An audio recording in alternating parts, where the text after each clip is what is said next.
Hello everyone, how are you doing? This is MD Tech here with another quick tutorial. In today's tutorial, I'm going to show you guys how to deactivate your Windows 11 computer or laptop tablet device by removing your product key.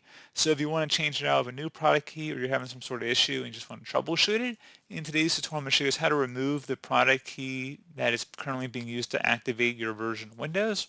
So this should hopefully be a pretty straightforward process, guys. And without further ado, let's go ahead and jump right into it. So all you have to do is open up the search icon, type in CMD, best result should come back with command prompt.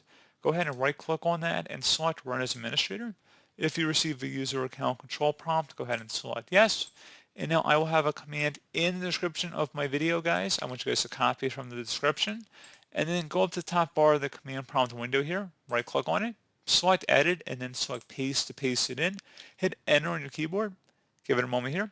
Should say uninstalled product key successfully. So I will recommend closing out of here, restart your computer, and then attempt to enter in your new product key or wherever you were trying to do. If you just were trying to reinstall it, that's one way you could do it. But pretty straightforward process, guys. Do hope I was able to help you out, and I do look forward to catching you all in the next tutorial. Goodbye.